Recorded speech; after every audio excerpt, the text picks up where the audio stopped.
प्रिय बंधुगण कटक ओडिया बाप्टिस्ट मंडल द्वारा आयोजित यही ऑनलाइन उपासना रे आउ थे आपण मैंने जोग देइथिबारु प्रभु जीशु ख्रीष्टंकर बहुमूल्य नाम रे आपण को स्वागत करने सहित मोर भक्तिपूर्ण नमस्कार जनाऊँगी। जदि बा सामूहिक भाव में आज आम मैंने मंदिर रे जोग दे पारि नाहु तथापि प्रभु आमको सुजोग देइछंती एई ऑनलाइन माध्यम रे उपासना रे जोग देवाई। तेबे आसंतु आज उपासना आरंभ करी प्रभु को चरण तरु जीवा प्रार्थना करिबा।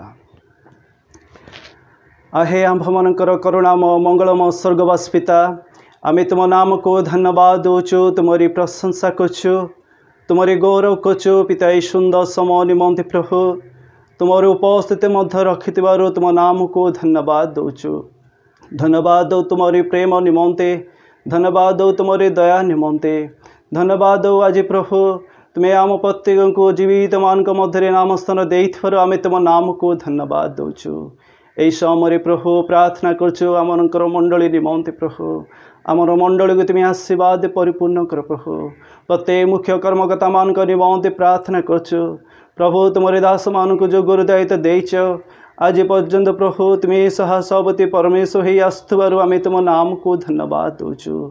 तुम्हें प्रत्येक तुम्हें बाहुल्य भाव में आशीर्वाद परिपूर्ण कर प्रभु। यही समय प्रभु आम मंडल प्रत्येक काउंसिलर भाई भौणी मान निमंते प्रार्थना करछु। प्रत्येक प्राचीन महास, प्रत्येक दिकन महास, प्रत्येक पालक प्रचारक बंधु मान निमंते प्रार्थना करछु। प्रत्येक कार्यकारी मान निमंते प्रार्थना करछु। तुम्हें प्रत्येक को विभिन्न दायित्व तुम्हें देइछ प्रभु। आज पर्यंत तुमरी गौरव निमंते व्यवहृत कर आसुबारु आमे तुम नाम को धन्यवाद दौचु। प्रत्येक व्यक्तिगत जीवन तुम्हें आशीर्वाद परिपूर्ण कर। प्रत्येक चिंतार विषय गुड़ तुम्हें दूर कर प्रभु।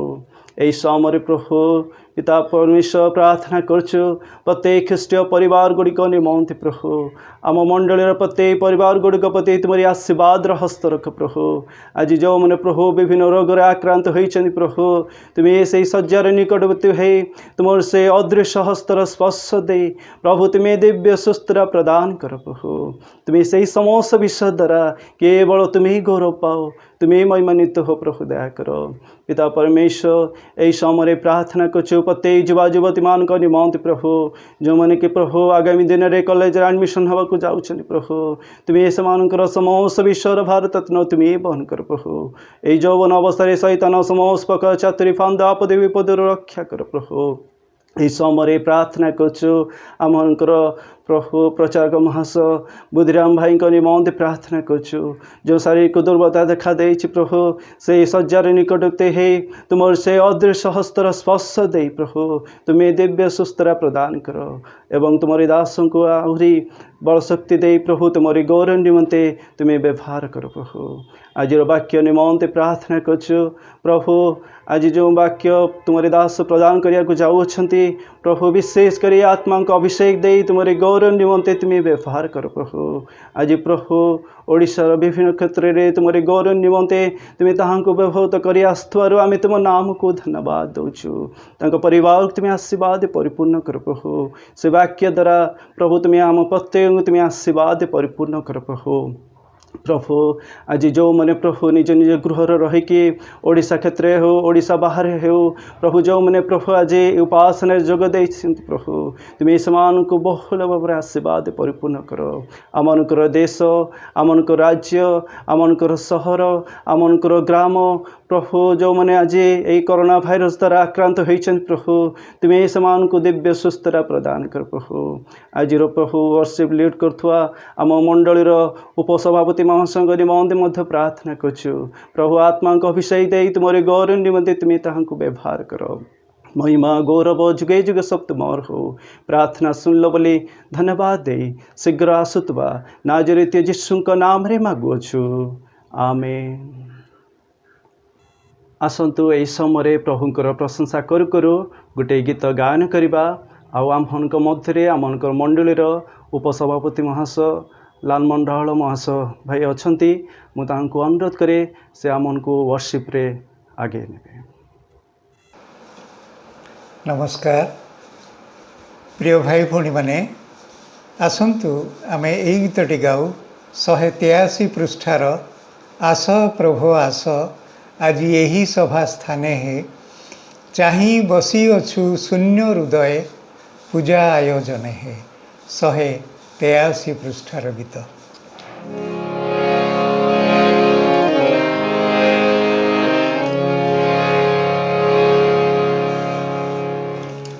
आस प्रभु आस आजी एहि सभा स्थाने हे आस चाही बसिअछु शून्य हृदय पूजाय जने हे आस प्रभु आस आजी एहि सभा स्थाने हे आस पापर प्रमाद साधे जदि बाद तब आग मने हे पाप ताप विष करी हे निशेष बसरुदा सने हे आस प्रभु आस आजी एहि सभा स्थाने हे आस संजीवित करी उत्साहे तुम्भरी तुम्भ आत्मा गुणे हे उजागर कर जीवन आमर बांधी प्राणे प्राणे हे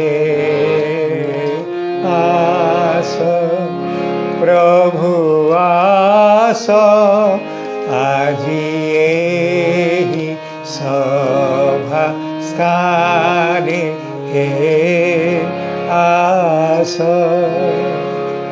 चाही बसिअछु शून्य हृदय पूजाय जने हे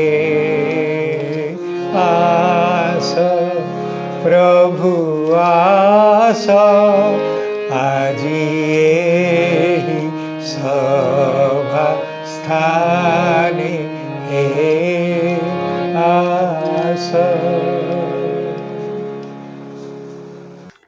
आज आम्भेମାନେ अत्यंत खुशी जे आमମାନଙ୍କ ମଧ୍ୟରେ ପ୍ରଭୁଙ୍କର ପ୍ରିୟ ଦାସ ଆଚାର୍ଯ୍ୟ ମାନସ ମୋହନ ରାଉଳ ମହାଶୟ ଉପସ୍ଥିତ ଅଛନ୍ତି।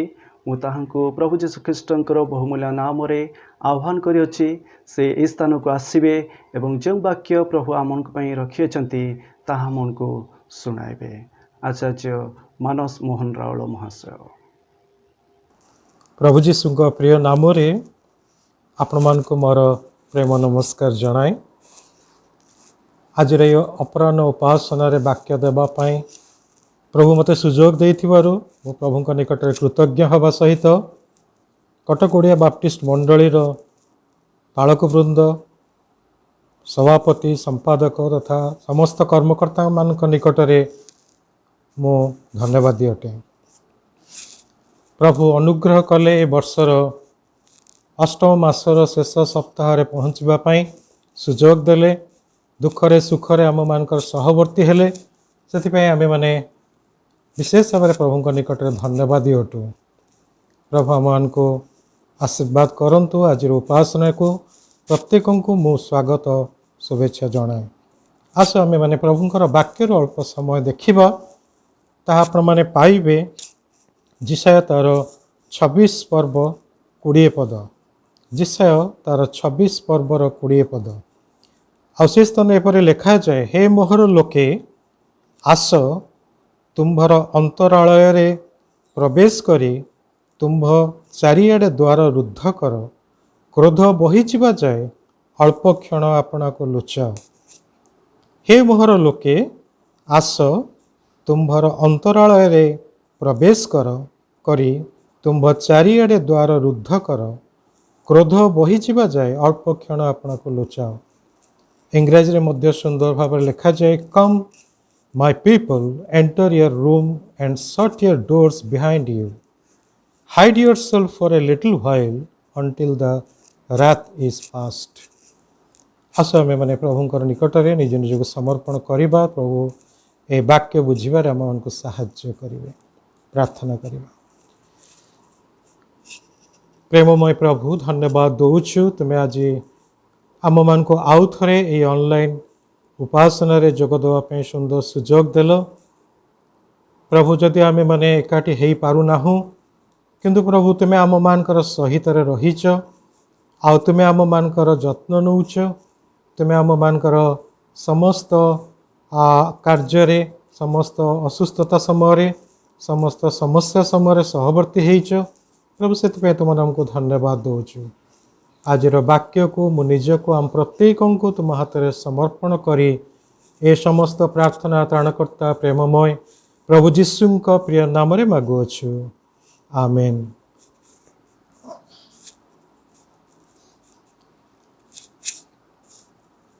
आमे माने आज जो परिस्थिति मध्य दे गति करुचु, हुए तो यह आम समस्त निमंते एक नूतन अनुभूति अटे। आमे माने केबे आशा करि नथिलु ए वर्ष एपरी एक घटना घटिबो। आमे माने समस्ते से शटडाउन लॉकडाउन रो सम्मुखीन हबु, क्वारंटाइन रे सम्मुखीन हबु। आ ये शब्द गुड़िक अति परिचित वर्तमान। आज वाक्य मध्य से परि शब्द व्यवहार करा जायछि, you enter your room and shut your door. तुमर अंतरालय रे प्रवेश कर आउ तुमर द्वार को रुद्ध कर। आज जो वाक्य मु तीनोटी शब्द को मनोनीत करिछि, ता होउछि ईश्वरंकर शास्ति, ईश्वरंकर सुरक्षा, ईश्वरंकर सहभागिता। शास्ति, सुरक्षा और सहभागिता। यदि आम मैंने ईश्वर वाक्य को जाऊ, लिखा जाए से जिसाय 26 पर्व 21 पदरे जो पदटे आम मैंने पढ़िलु, ठीक ता परे परे लिखा जाए, सदाप्रभु पृथ्वी निवासी मानकर अपराध सकाशे से शास्ति देवाई आपना स्थान बाहर हो आसुअछंती। ईश्वर शास्ति दियंती केतेबेले? ईश्वर प्रेममय, ईश्वर आम मान को प्रेम करती, ईश्वर पापी को प्रेम करती। किंतु जेतेबेले आम मानकर पाप अतिरिक्त हुए, आमे माने ईश्वरंकर विरुद्ध रे पाप करू, ईश्वर को असंतुष्ट करू, विरक्त करू, आ जेतेबेले पाप वृद्धि पाए से समय ईश्वरंकर दंड मध्य शास्ति मध्य आसी थाए। सेहीपरि एक विषय आमे माने नहुंक समय देखिथिलु। ईश्वर मनुष्य को निर्माण कले जेपरि तांकर बाध्य हबो, तांकर सहित रे सहवर्ती होई रहिबे, तांकर सहित रे सहभागिता रे रहिबे। किंतु मनुष्य कौन कला? लिखा जाए से आदि 6 पर्व 5 पदरे मनुष्यर दुष्टता अति बड़, आउ ताहार अंतकरण भावनार प्रत्येक कल्पना अविरत मंद मात्र। ईश्वर यह मनुष्य जाति कहते। से दिन नहुंक समय मनुष्यर दुष्टता अति बड़ होता, अति बड़, केवल बड़ लिखा जाऊनी, आ लिखा जाए ताहार अंतकरण भावना प्रत्येक कल्पना ही मंद थिला, अविरत मंद मात्र थिला। यदि वर्तमान समय को, समाज को, वर्तमान परिस्थिति को आम मैंने चिंता करूँ, आज हुए तो आम मैंने ईश्वर विरुद्ध रे जाइचु, ईश्वर को विरक्त करुचु। हे तो ये जगतर पाप विषय में चिंता करने चाहूनी। ख्रीष्ट को जानी आम मैंने ख्रीष्ट विश्वासी विश्वासिनी माने आज आम मान जीवन किपरि, आज आम मानकर मंडलीर अवस्था किपरि, ख्रीष्टीय समाज अवस्था किपरि, ख्रीष्टीय परिवार समस्या आज अवस्था किपरि। आज कौन ईश्वरंकर आम मैंने संतोषर कारण हो कि ईश्वर आम जीवन देखी संतुष्ट ना विरक्ति रे से आम मान प्रति असंतुष्ट अटंती। से दिन इस्राएल लोक मैंने 40 वर्ष काल प्रांतर बुलिले, आ ईश्वर कहले से माने आमको विरक्त कले। जेतेबेले मनुष्यर पाप अतिरिक्त हुए ईश्वर विरक्त हुंती एवं शास्ति दियंती। ଲେଖାଯାଏ ଈଶ୍ୱରଙ୍କର ଶାସ୍ତି। ଆଉ ସେ ମଧ୍ୟରେ ଈଶ୍ୱର ମଧ୍ୟ ସୁରକ୍ଷା ଦେଇଥାନ୍ତି।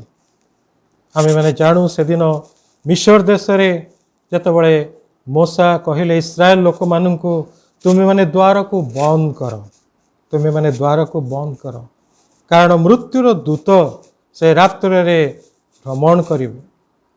ଆଉ ସେ ଯେତେବେଳେ ଦେଖିବେ ହୁଏତ ତୁମେମାନେ ଯେପରି ମୃତ୍ୟୁ ମୁଖରେ ନ ପଡ଼, ତୁମେ ଦ୍ୱାର ବନ୍ଦ କରି ଗୃହ ମଧ୍ୟରେ ରୁହ। ସେଦିନ ନୋହଙ୍କୁ ମଧ୍ୟ ଈଶ୍ୱର କହିଲେ ଯେ ଜଳପ୍ଲାବନ ପଠାଇବ, ଆମେ ଜଳପ୍ଲାବନ ପଠାଇବା ଆଉ ମନୁଷ୍ୟକୁ ବିନଷ୍ଟ କରିବା। ଆଉ ଏ ମନୁଷ୍ୟ ପାଇଁ ସେଦିନ ସୃଷ୍ଟିକୁ ମଧ୍ୟ ସେ ବିନଷ୍ଟ କଲେ, କାରଣ ଆମେ ଦେଖୁଛୁ ସେ ଶେଷରେ ଦୁଃଖ କରୁଛନ୍ତି ଏ ମନୁଷ୍ୟ ନିମନ୍ତେ ମୁଁ ସମଗ୍ର ସୃଷ୍ଟିକୁ ମଧ୍ୟ ମୁଁ ବିନାଶ କରିଦେଇଛି। ସେଦିନ ସେ ନୋହଙ୍କୁ କହିଲେ ତୁମେ ଜାହାଜ ନିର୍ମାଣ କର, ତା ମଧ୍ୟରେ ପ୍ରବେଶ କର। ଆଉ ସେଦିନ ଈଶ୍ୱର ସେ ଦ୍ୱାରକୁ ନିଜେ ବନ୍ଦ କଲେ। ଏଠି ଯେପରି ଲେଖାଯାଏ ଆମେ ମାନେ ପଢ଼ିଲୁ, ହେ ମୋହର ଲୋକେ ଆସ ତୁମ୍ଭର ଅନ୍ତରାଳୟରେ ପ୍ରବେଶ କରି ତୁମ୍ଭର ଚାରିଆଡ଼େ ଦ୍ୱାର ରୁଦ୍ଧ କର। ହୁଏତ ଯେତେବେଳେ ମହାମାରୀ ବ୍ୟାପିଲା ଆମର ପୃଥିବୀରେ, ଅନେକ ବୈଜ୍ଞାନିକ ମାନେ ଡାକ୍ତରମାନେ କହିଲେ ଯଦି ଆମେମାନେ ସେଇ ଗୃହ ମଧ୍ୟରେ ରହିବୁ, ଯଦି ଆମେମାନେ ସଙ୍ଗରୋଧରେ ରହିବୁ, ଗୃହ ମଧ୍ୟରେ ଆବଦ୍ଧ ହୋଇ ରହିବୁ, ସଟ୍ଡାଉନରେ ରହିବୁ, ଲକଡାଉନରେ ରହିବୁ, ହୁଏତ ସଂକ୍ରମଣରୁ ଆମେ ରକ୍ଷା ପାଇପାରିବୁ। ଆଉ ସେଦିନ ଈଶ୍ୱର ନିଜେ ସେଇ ଦ୍ୱାରକୁ ବନ୍ଦ କଲେ, ନୋହଙ୍କର ଜାହାଜର ଦ୍ୱାରକୁ। ପ୍ରଭୁ ଯୀଶୁ ମଧ୍ୟ ସେଇ କଥା କୁହନ୍ତି, ମୁଁ ହେଉଛି ସେ ଦ୍ୱାର। ଯୋହନ 10:9 ଲେଖାଯାଏ, ପ୍ରଭୁ ଯୀଶୁ କହିଲେ ମୁଁ ସେ ଦ୍ୱାର, ମୋ ଦେଇ ଯିଏ ପ୍ରବେଶ କରିବ ସେ ସୁରକ୍ଷା ପାଇବ। এই ସୁରକ୍ଷା ଶବ୍ଦ ଯେତେବେଳେ ଆମେମାନେ ଦେଖୁ, ଆମେମାନେ କ'ଣ ଚିନ୍ତା କରିଥାଉ? ଆଜି ଅନେକ ଭାବନ୍ତି ଯେ ସୁରକ୍ଷାର ଅର୍ଥ ହେଉଛି ଯେ ପ୍ରଭୁ ଆମମାନଙ୍କୁ ଆଉ କୌଣସି ଦୁଃଖ ଦେବେ ନାହିଁ, କଷ୍ଟ ଦେବେ ନାହିଁ, ଅସୁସ୍ଥତା ଦେବେ ନାହିଁ, ସବୁଥିରୁ ପ୍ରଭୁ ଆମକୁ ରକ୍ଷା କରିଦେବେ, ଆମ ଜୀବନରେ ମୃତ୍ୟୁ ଆସିବ ନାହିଁ। ନା, ତାହା ସୁରକ୍ଷା ନୁହେଁ ପ୍ରକୃତରେ। ହୁଏତ ଆମେ ପ୍ରଭୁ ଯୀଶୁଙ୍କୁ ଗ୍ରହଣ କରିଥାଇପାରୁ, ତାଙ୍କର ଦ୍ୱାର ମଧ୍ୟ ଦେଇ ପ୍ରବେଶ କରିଥାଇପାରୁ, କିନ୍ତୁ ଆମ ଜୀବନରେ ଦୁଃଖ ଆସିବ, ସମସ୍ୟା ଆସିବ। ଆଜି ଅନେକ ସେ ମହାମାରୀରେ ଆକ୍ରାନ୍ତ, ଆଜି ପ୍ରଭୁଙ୍କର ଲୋକମାନେ, ପ୍ରଭୁଙ୍କୁ ଜାଣିଥିବା ଲୋକମାନେ ଆଜି ଅନେକ ଅସୁସ୍ଥ, ଏପରିକି ଅନେକ ମୃତ୍ୟୁବରଣ ମଧ୍ୟ କରିଛନ୍ତି। ଆଉ ସେହି ସୁରକ୍ଷା କେବଳ ଶାରୀରିକ ଜାଗତିକ ସୁରକ୍ଷା ନୁହେଁ, କାରଣ ଆମେମାନେ ଏହି ଜଗତରେ ଗୋଟିଏ ଦିନ ନିଶ୍ଚୟ ମୃତ୍ୟୁବରଣ କରିବା। ହୁଏତ ସେ ଅସୁସ୍ଥତା ମାଧ୍ୟମରେ ହେଉ, ସଂକ୍ରମଣ ଦ୍ୱାରା ହେଉ, ବା ଯେକୌଣସି ଉପାୟରେ ହେଉ, ଏହି ଜଗତରେ ଆମେମାନେ ସବୁଦିନ ବଞ୍ଚିବା ନାହିଁ। ମାତ୍ର ପ୍ରଭୁ ଆମମାନଙ୍କର ସେ ଆତ୍ମାକୁ ସୁରକ୍ଷା ଦେବେ। ଲେଖାଯାଏ ଯେ ମୋ ଦେଇ ପ୍ରବେଶ କରିବ ସେ ସୁରକ୍ଷିତ ହେବ, ଆଉ ସେ ବାହାରେ ଯିବାର ଭିତରେ ପଶିବାର ଚରା ପାଇବ, ତାର ଆବଶ୍ୟକତା ପୂରଣ ହେବ। ପ୍ରଭୁ ଆଜି ଆମମାନଙ୍କୁ ସେ ମଧ୍ୟରେ ରଖିଛନ୍ତି। ସେଦିନ ସେ ଇସ୍ରାଏଲ ଲୋକମାନଙ୍କୁ ଲେଖାଯାଏ ମୋହର ଲୋକମାନେ, କମ୍ ମାଇ ପିପଲ୍, ଆସ ମୋର ଲୋକମାନେ ଆପଣଙ୍କୁ ସେଇ ଆବଦ୍ଧ କରି ରଖ। ପ୍ରିୟ ବନ୍ଧୁଗଣ, କେବଳ ଈଶ୍ୱର ସୁରକ୍ଷା ଦିଅନ୍ତି ତାହା ନୁହେଁ, ଈଶ୍ୱର ମଧ୍ୟ କିଛି ଆଶା କରନ୍ତି ଆମ ଜୀବନରୁ। ସେ ଚାହାନ୍ତି ନାହିଁ ଯେ କେବଳ ଆମେମାନେ ସେଇ ବନ୍ଦ ଗୃହ ମଧ୍ୟରେ, କୋଠରୀ ମଧ୍ୟରେ ରହୁ, କେବଳ ସେଇ ମହାମାରୀରୁ, ସେ ଅସୁସ୍ଥତାରୁ, ବିପଦରୁ ରକ୍ଷା ପାଉ, କିନ୍ତୁ ଈଶ୍ୱର ଚାହାନ୍ତି ଆମମାନଙ୍କର ସହିତ ସହଭାଗିତାରେ ଜୀବନ କାଟୁ, ଆମେ ତାଙ୍କ ସହିତ ସହଭାଗିତାରେ ଜୀବନ କାଟୁ। କେବଳ ସେ ଶାସ୍ତି ଦେବା ପାଇଁ ଚାହାନ୍ତି ନାହିଁ, ସେ ସୁରକ୍ଷା ଦେବା ପାଇଁ ଚାହାନ୍ତି, ଏବଂ ସେ ତାଙ୍କର ସହିତ ଯେପରି ଆମେମାନେ ସହଭାଗିତାରେ ଜୀବନ କାଟିପାରିବା ତାହା ମଧ୍ୟ ସେ ଆଶା କରନ୍ତି। ଆଜି ଆମେମାନେ କ'ଣ ତାଙ୍କର ସେଇ ସହଭାଗିତାର ଜୀବନକୁ ଆଜି ଗୁରୁତ୍ୱ ଦେଇଛୁ କି? ଆଜି ଆମେ କାହିଁକି ସେଇ ବନ୍ଦ ମଧ୍ୟକୁ ପ୍ରଭୁ ଆମମାନଙ୍କୁ ଆଣିଛନ୍ତି? କେବେ ଚିନ୍ତା କରିଛୁ? ସେଦିନ ଇସ୍ରାଏଲ ଲୋକମାନଙ୍କୁ କୁହାଗଲା ତୁମେମାନେ ଦ୍ୱାର ବନ୍ଦ କରି ଭିତରେ ରୁହ, କାରଣ ବାହାରେ ମୃତ୍ୟୁ ଦୂତ ବୁଲୁଛନ୍ତି। କିନ୍ତୁ ସେ ଘର ଭିତରେ କେବଳ ବନ୍ଦୀ ହୋଇ ରହିବା ପାଇଁ କହିନଥିଲେ, କିନ୍ତୁ ସେ କହିଥିଲେ ଯେ ତା ମଧ୍ୟରେ ତୁମେ କ'ଣ କରିବ? ଯେ ନିସ୍ତାର ପର୍ବର ରୁଟି ପ୍ରସ୍ତୁତ କରିବ, ମେଷପାଳକ ନିଖୁନ୍ତ ମେଷ ଶାବକକୁ ଆଣିବ, ତାରକୁ ମାରିବ, ତାର ରକ୍ତକୁ ସେଇ ଦ୍ୱାରବନ୍ଧରେ ଲଗାଇବ। ଗୃହ ମଧ୍ୟରେ ରଖିବାର ଉଦ୍ଦେଶ୍ୟ ପ୍ରଭୁଙ୍କର ଏକ ଭିନ୍ନ ଥିଲା। କେବଳ ସେ ଗୃହ ମଧ୍ୟରେ ଆରାମରେ ରହିବା ପାଇଁ ପ୍ରଭୁ ଆହ୍ୱାନ କରିନାହାନ୍ତି, ହୁଏତ ଏଇ ଜଗତରେ ଆମେମାନେ ବହୁତ ବ୍ୟସ୍ତ ରହିଥିଲୁ। ହୁଏତ ଆମମାନଙ୍କର ଯେଉଁ ସମୟ ପ୍ରଭୁଙ୍କ ପାଇଁ ଦେବା କଥା, ପ୍ରଭୁଙ୍କର ଉପାସନାରେ ଦେବା କଥା, ପ୍ରଭୁଙ୍କ ବାକ୍ୟରେ ଦେବା କଥା, ଆମେ ହୁଏତ ଦେଇପାରିନାହୁଁ। ଦେଇଛୁ, କିନ୍ତୁ ଯେତେ ଦେବା କଥା ହୁଏତ ଆମେ ଦେଇପାରିନାହୁଁ। ଏହା ଏକ ସୁଯୋଗ ଆମ ପାଇଁ। ସେମାନେ ସେଦିନ ଇସ୍ରାଏଲ ଲୋକମାନେ ଈଶ୍ୱରଙ୍କର ସେବା କଲେ। ସେଦିନ ସେ ନୋହ ମଧ୍ୟ ଜାହାଜ ମଧ୍ୟରେ ଈଶ୍ୱରଙ୍କର ବାଧ୍ୟ ହେଉଛନ୍ତି। 40 ଦିନ ବର୍ଷା ହେଲା, ତାପରେ 150 ଦିନ ଜଳ ପୂର୍ଣ୍ଣ ହୋଇ ରହିଲା, ଆଉ ଶୁଖିବା ସମୟରେ ପ୍ରାୟ 1 ବର୍ଷ ଲାଗିଗଲା। ସେହି ସମୟ ଦିନ ଗୁଡ଼ିକ ବହୁତ କଷ୍ଟ ମଧ୍ୟ ଦେଇ ସେ ଗତି କରୁଥିବେ। ଆମେମାନେ ମଧ୍ୟ ଏହି ବନ୍ଦ ସମୟରେ ବହୁତ ସମସ୍ୟା କଷ୍ଟ ଦେଇ ଗତି କରିଛୁ, କିନ୍ତୁ ସେ ନୋହଙ୍କ ପରି ନୁହେଁ। ହୁଏତ ଆମେମାନେ ବାହାରକୁ ବାହାରିଛୁ, କିନ୍ତୁ ସେଦିନ ସେ ଜାହାଜ ଭିତରେ ଥିବେ। ପ୍ରତ୍ୟେକ ଦିନ ସକାଳୁ ଉଠିଥିବେ, ହୁଏତ ତାଙ୍କ ପୁତ୍ରମାନଙ୍କୁ ଦାୟିତ୍ୱ ବଣ୍ଟନ କରୁଥିବେ। କିଏ ସେଇ ପଶୁପକ୍ଷୀମାନଙ୍କର ମଇଳା ସଫା କରିବାର ପଡ଼ୁଥିବ, କାହା ପୁଅକୁ ସେ ହୁଏତ ଖାଦ୍ୟ ଦେବା ପାଇଁ ଦେଉଥିବେ। ସେମାନେ ଈଶ୍ୱରଙ୍କର ବାକ୍ୟର ବାଧ୍ୟ ହେଉଥିଲେ। ସଂଯୋଗ ବଶତଃ ମୁଁ ଯେତେବେଳେ ଚିନ୍ତା କରୁଥିଲି, ଆମମାନଙ୍କର ମାର୍ଚ୍ଚ ମାସ 25 ତାରିଖରେ ଯେତେବେଳେ ବନ୍ଦ ଡିକ୍ଲେୟାର ହେଲା, ଆଉ ସେ ସମୟରେ 21 ଦିନ ପର୍ଯ୍ୟନ୍ତ ବନ୍ଦ ପାଳନ ହେଲା, ସଟ୍ଡାଉନ୍ ହେଲା। ତାପରେ 19 ଦିନ ହିସାବ କଲେ ପ୍ରାୟ 40 ଦିନ। ତାପରେ 150 ଦିନ ପର୍ଯ୍ୟନ୍ତ ହୁଏତ ସେ ଜଳ ରହିଲା। 150 ଦିନ ଅର୍ଥାତ୍ ହୁଏତ 5 ମାସ। ଏ ଅଗଷ୍ଟ ମାସର ଶେଷ ସମୟ, ହୁଏତ ଶେଷ ସପ୍ତାହରେ ଆମମାନଙ୍କ 5 ମାସ ସମ୍ପୂର୍ଣ୍ଣ ହେବ। 5 ମାସ ପର୍ଯ୍ୟନ୍ତ ଜଳ ପୂର୍ଣ୍ଣ ହେଲା। ଏହି ସମୟରେ ଅଧିକ ସଂକ୍ରମଣ ଆମେମାନେ ଦେଖିପାରୁଛୁ। ମୁଁ ଏକ ଭବିଷ୍ୟତ ବକ୍ତା ନୁହେଁ, କେବଳ ସଂଯୋଗବଶତଃ ମୁଁ କହୁଛି। ହୁଏତ ସେଦିନ 1 ବର୍ଷ ପରେ ଜଳ ଶୁଷ୍କ ହେଲା ପୃଥିବୀ ଉପର। କିଏ ଜାଣେ, ପ୍ରଭୁ ହୁଏତ ଆହୁରି କେତେ ଦିନ ରଖିଛନ୍ତି ଏ ସଂକ୍ରମଣରୁ ଉଦ୍ଧାର ପାଇବା ପାଇଁ। ତା ମଧ୍ୟରେ ଆମର ପ୍ରଧାନ କର୍ତ୍ତବ୍ୟ ପ୍ରଭୁ ଆମମାନଙ୍କୁ ଜଣାଇବା ପାଇଁ ଚାହାନ୍ତି। ସେଇ ବନ୍ଦ କୋଠରୀ ଭିତରେ, ଗୃହ ମଧ୍ୟରେ ଆମେମାନେ ପରସ୍ପର ମଧ୍ୟରେ କେବଳ ବାଦ ବିବାଦ ନ କରୁ, ପରସ୍ପର ମଧ୍ୟରେ ଆମୋଦ କେବଳ ନ କରୁ, କିନ୍ତୁ ଈଶ୍ୱରଙ୍କର ସହିତ ସହଭାଗିତାର ଜୀବନ କାଟୁ। ସେଦିନ ମୋଶା 40 ଦିନ ସେଇ ପର୍ବତ ଉପରକୁ ଚାଲିଗଲେ। ଈଶ୍ୱର ତାଙ୍କୁ ନେଲେ, ଈଶ୍ୱର ତାଙ୍କ ସହିତ କଥାବାର୍ତ୍ତା କଲେ, ତାଙ୍କର କଥା ମୋଶା ଶୁଣିଲେ। ଈଶ୍ୱରଙ୍କର ବାକ୍ୟକୁ ଲିପିବଦ୍ଧ କଲେ। ଈଶ୍ୱରଙ୍କ ବାକ୍ୟ ସହିତ ସେ 40 ଦିନ କାର୍ଯ୍ୟ, ସେ 40 ଦିନ ପର୍ଯ୍ୟନ୍ତ ସେ ସମୟ କାଟୁଛନ୍ତି। ପାହାଡ଼ ଉପରେ, ପର୍ବତ ଉପରେ କିପରି ସେ ଥିବେ ମୁଁ ଜାଣିପାରୁନି। ମୁଁ ଯେତେବେଳେ ଚିନ୍ତା କରେ, ଶୋଇବା ପାଇଁ ସ୍ଥାନ ନଥିବ, ଖାଇବା ପାଇଁ ଖାଦ୍ୟ ନଥିବ, କେଉଁଠି ସେ ରାତିରେ ଶୋଉଥିବେ ସେ ପର୍ବତ ଉପରେ, କି ଦିନ ରାତି ସେ ଈଶ୍ୱରଙ୍କର ଉପସ୍ଥିତିରେ କାଟୁଛନ୍ତି। ଈଶ୍ୱରଙ୍କର ବାକ୍ୟକୁ ଜୀବନରେ ପାଳନ କରିବା ପାଇଁ, ଈଶ୍ୱରଙ୍କ ବାକ୍ୟକୁ ଅଧ୍ୟୟନ କରିବାର ଅଛି। ସେଦିନ କେବଳ 10 ଆଜ୍ଞା ଦେଲେ ତାହା ନୁହେଁ। ଈଶ୍ୱର ମୋଶାଙ୍କୁ କିପରି ସେ ଆବାସନ ତମ୍ବୁ ନିର୍ମାଣ କରିବେ, କିପରି ନୈବେଦ୍ୟ ଉତ୍ସର୍ଗ କରିବେ, ସବୁକିଛି ଈଶ୍ୱରଙ୍କର ବାକ୍ୟ ସହିତ ସେ ସମୟ କାଟିଲେ। ଆମେ ଦେଖୁଛୁ ଈଶ୍ୱରଙ୍କର ଉପାସନା ସେଦିନ ଇସ୍ରାଏଲ ଲୋକମାନେ କଲେ। ସେଦିନ ମୋଶା ଈଶ୍ୱରଙ୍କ ବାକ୍ୟ ସହିତ ସମୟ କାଟିଲେ। ଆମେ ମଧ୍ୟ ଜାଣିଛୁ ଯେ ପ୍ରଭୁ ଯୀଶୁ ମଧ୍ୟ ନିଜକୁ ଅଲଗା କରିଥିଲେ। 40 ଦିନ 40 ରାତ୍ରି ଉପବାସ ପ୍ରାର୍ଥନା କଲେ। ସେ ଜାଣିଥିଲେ ପ୍ରାର୍ଥନା ତାଙ୍କ ପାଇଁ ନିତ୍ୟାନ୍ତ ଆବଶ୍ୟକ। ତାର ଗୁରୁତ୍ୱ ସେ ବୁଝିଥିଲେ। ଯଦିଓ ସେ ଈଶ୍ୱର ଥିଲେ, ତଥାପି ଉପବାସ ପ୍ରାର୍ଥନା ପାଇଁ ସେ ନିଜକୁ ପୃଥକ କରିଥିଲେ। ଆଜି ପ୍ରଭୁ ଚାହାନ୍ତି ଆମେମାନେ ସେଇ ଉପବାସ ପ୍ରାର୍ଥନାରେ ମଧ୍ୟ ସମୟ କାଟୁ। ଏହା ହିଁ ସୁଯୋଗ। ପ୍ରଭୁ ଯେତେବେଳେ ଆମମାନଙ୍କୁ ଦେଇଛନ୍ତି ସୁଯୋଗ। ଆଜି ଅନେକ ଅନଲାଇନରେ ବିଭିନ୍ନ ପ୍ରକାର ଉପାସନା କରୁଛନ୍ତି, ପ୍ରଭୁଙ୍କ ବାକ୍ୟ ପ୍ରଚାର କରୁଛନ୍ତି, ମୁଁ ବହୁତ ଖୁସି। କିନ୍ତୁ ଆଜି ବାକ୍ୟ ଶୁଣିବା ଅପେକ୍ଷା ପାଳନ କରିବାର ସମୟ ଆସିଛି। ପ୍ରିୟ ବନ୍ଧୁଗଣ, ଆଜି ଆମେମାନେ ସେଇ ଉପବାସ ପ୍ରାର୍ଥନାର ସମୟ କାଟିବା ପାଇଁ ଆମେ ସମୟ ବାହାର କରୁଛୁ କି? ଈଶ୍ୱରଙ୍କ ଉପସ୍ଥିତିରେ ବାସ କରିବା ପାଇଁ ସେଇ କ୍ୱାଇଟ୍ ଟାଇମ୍ର ସମୟକୁ ବଢ଼େଇ ପାରିଛୁ କି? ଯେତେ ପ୍ରଭୁ ଆଉ ଥରେ ଆମମାନଙ୍କୁ ମନେ ପକାଇ ଦେବା ପାଇଁ ଚାହାନ୍ତି। ଆମମାନଙ୍କର ଜୀବନ ଆଜି କିପରି? ପ୍ରଭୁ ଆମମାନଙ୍କର ଜୀବନରୁ କ'ଣ ଆଶା କରନ୍ତି? ଆଜି ସମୟ ଆମେମାନେ ସେ ଈଶ୍ୱରଙ୍କର ନିକଟରେ ନିଜର ଆତ୍ମସମୀକ୍ଷା କରିବା।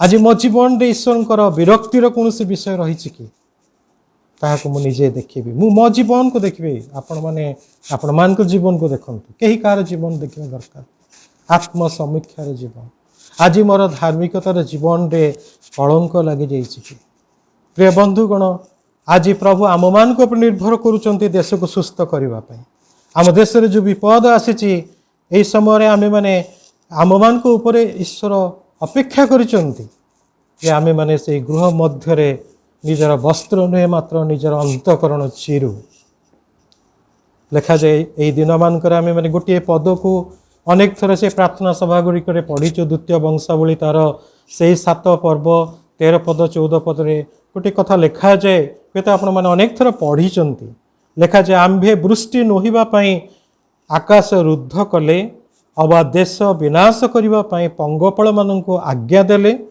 अथवा आंभे आपणा लोक मान निकट को महामारी पठाइले जेबे आंभ नाम विख्यात आंभर लोक मैंने आपण मानू नम्र करी प्रार्थना करिवे और आंभर मुख अन्वेषण करी आपणा आपणा कुपथर फेरिबे तेबे आंभे स्वर्गर शुणिबा और सेमानक पाप क्षमा करिबा और सेमानक देश सुस्थ करिबा। टिके चिंता करंतु तो कौन लिखा जाए स्थान रे लिखा जाउनी देश को सुस्थ करने हेले देशर लोक मैंने से माने निजको नम्र करिवे और पाप क्षमा मागी प्रार्थना करिवे लिखा जाए आंभर जेबे आंभ नाम ख्यात विख्यात आंभर लोक माने आंभे माने प्रार्थना कले आम देश सुस्थ हम आम देशर लोक मैंने तो हुए तो से जीवित ईश्वर को जानी नाहंती प्रभु आम पाखरु ताहा आशा करुचंती से प्रकार नम्रतार जीवन से प्रकार लिखा जाए जदि आमे माने ताहांकर मुख को अन्वेषण करिबा आज मुख को अन्वेषण करिवार ईश्वरंकर से उद्देश्य योजना जेपरि आमे माने ताहांकर मुख को अन्वेषण करिबा से आमको हुए तो शास्ति दे पारंती किंतु ता मध्य सुरक्षा दे पारंती आज आमे माने से द्वार मध्य प्रवेश करिछु कि प्रभु जीशु को जीवन रे प्राणकर्ता भाव ग्रहण करिछु कि प्रभु सुरक्षा देबे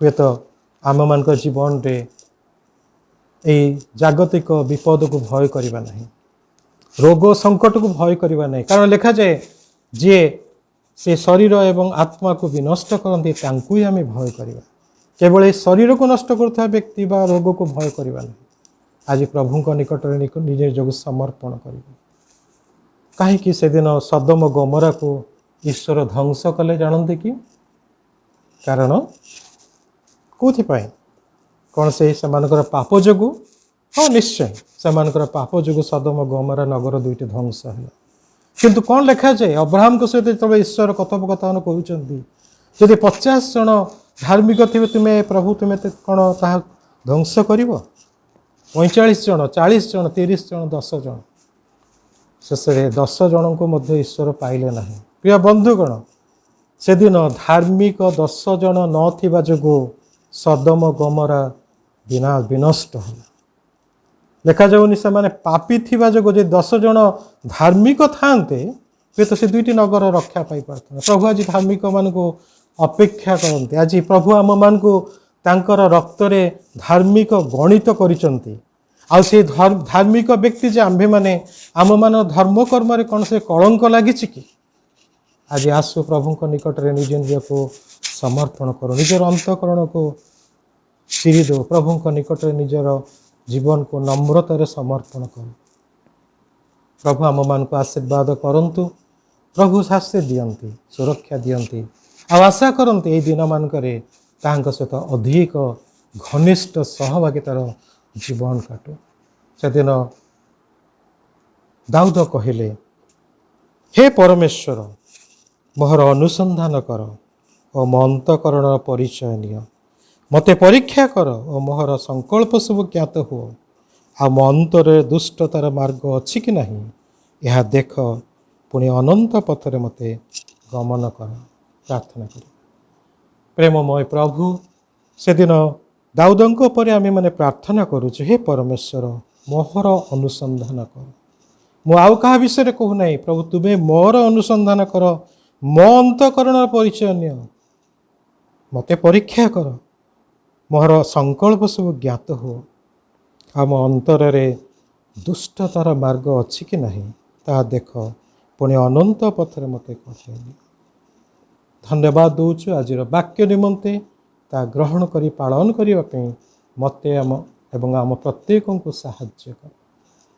ଧନ୍ୟବାଦ ଦେଇ ସମସ୍ତ ପ୍ରାର୍ଥନା ତ୍ରାଣକର୍ତ୍ତା ପ୍ରେମମୟ ପ୍ରଭୁ ଯୀଶୁଙ୍କ ପ୍ରିୟ ନାମରେ ମାଗୁଅଛୁ, ଆମେନ୍।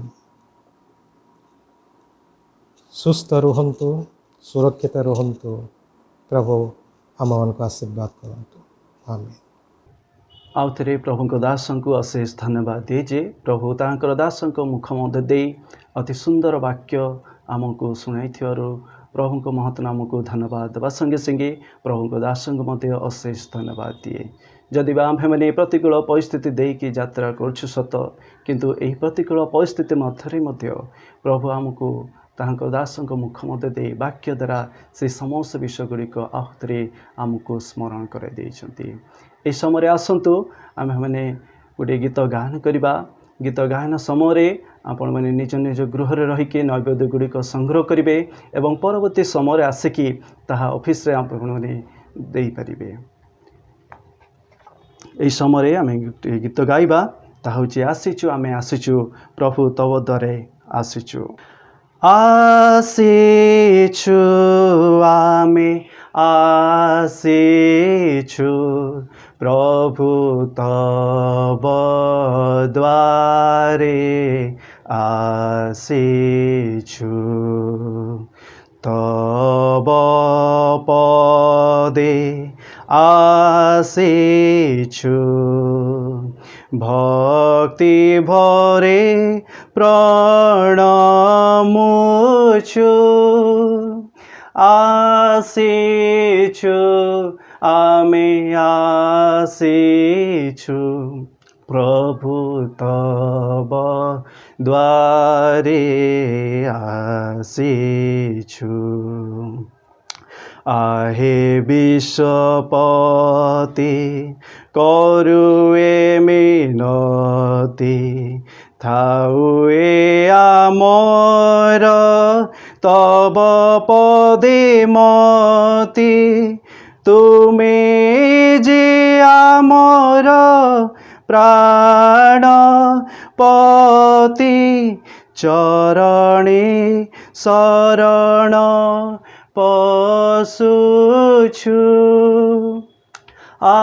ଆସିଛୁ ଆମେ ଆସିଛୁ ପ୍ରଭୁ ତବ ଦ୍ୱାରେ ଆସିଛୁ। ପ୍ରିୟ ପ୍ରଭୁ, ଆମେ ତୁମ ନାମକୁ ଆଉ ଥରେ ଧନ୍ୟବାଦ ଦେଉଛୁ ଆଜିର ଏହି ସୁନ୍ଦର ସମୟ ନିମନ୍ତେ। ପ୍ରଭୁ ଆମେ ଧନ୍ୟବାଦ ଦେଉ ଆଜିର ସୁନ୍ଦର ବାକ୍ୟ ନିମନ୍ତେ। ପ୍ରଭୁ ତୁମ ଦାସଙ୍କ ମୁଖ ମଧ୍ୟ ଦେଇ ସେ ଜୀବନ୍ତ ବାକ୍ୟକୁ ଆଉ ଥରେ ଆମମାନଙ୍କର ମଧ୍ୟରେ ପ୍ରଦାନ କରିଥିବାରୁ ଆମେ ତୁମ ନାମକୁ ଧନ୍ୟବାଦ ଦେଉଛୁ। ପ୍ରଭୁ ତୁମ ଦାସଙ୍କୁ ଆହୁରି ବହୁଳ ଭାବରେ ଆଶୀର୍ବାଦ ପରିପୂର୍ଣ୍ଣ କର ପ୍ରଭୁ, ଏବଂ ତୁମର ଏହି ଗୌରବ ନିମନ୍ତେ ଆହୁରି ବହୁଳ ଭାବରେ ତୁମେ ତାହାଙ୍କୁ ବ୍ୟବହାର କର। ପ୍ରଭୁ ଏହି ସମୟରେ ପ୍ରାର୍ଥନା କରୁଛୁ ପ୍ରଭୁ ନୈବେଦ୍ୟ ନିମନ୍ତେ ପ୍ରଭୁ ଆସିଥିବା ଖର୍ଚ୍ଚର ଭଣ୍ଡାର ତୁମେ ପରିପୂର୍ଣ୍ଣ କର ପ୍ରଭୁ। ଯେଉଁ ହସ୍ତରେ ପ୍ରଭୁ ତୁମ ଦାସ ସେମାନେ ଦେଇଛନ୍ତି ପ୍ରଭୁ, ସେହି ହସ୍ତକୁ ତୁମେ ଆଶୀର୍ବାଦ ପରିପୂର୍ଣ୍ଣ କର ପ୍ରଭୁ। ଯେପରି ସେହି କ୍ଷୁଦ୍ର କ୍ଷୁଦ୍ର ଦାନ ଗୁଡ଼ିକ ପ୍ରଭୁ ଯେପରି ତୁମର ରାଜ୍ୟର କାର୍ଯ୍ୟ ନିମନ୍ତେ ବ୍ୟବହୃତ ହୋଇପାରିବ ପ୍ରଭୁ ତୁମେ ଦୟା କର। ମହିମା ଗୌରବ ଯୁଗେ ଯୁଗେ ସବୁ ତୁମର ହଉ। ପ୍ରାର୍ଥନା ଶୁଣିଲ ବୋଲି ଧନ୍ୟବାଦ ଦେଇ ଶୀଘ୍ର ଆସୁଥିବା ନାଜରେତିୟ ଯୀଶୁଙ୍କ ନାମରେ ମାଗୁଅଛୁ, ଆମେନ୍। ଏତେବେଳେ ପିତା ଈଶ୍ୱରଙ୍କର ପ୍ରେମ, ପୁତ୍ର ପ୍ରଭୁ ଯୀଶୁ ଖ୍ରୀଷ୍ଟଙ୍କର ଅସୀମ ଅନୁଗ୍ରହ, ପବିତ୍ର ଆତ୍ମାଙ୍କର ଚିରନ୍ତନ ଶାନ୍ତି, ଶକ୍ତି, ସହଭାଗିତା, ଚେତନା, ପ୍ରେରଣା ଏତେବେଳେ ପୁଣି ସଦାକାଳ ଆମ ସମସ୍ତଙ୍କ ସହିତ ରହି ସହବର୍ତ୍ତୀ ହୁଅନ୍ତୁ, ଆମେନ୍।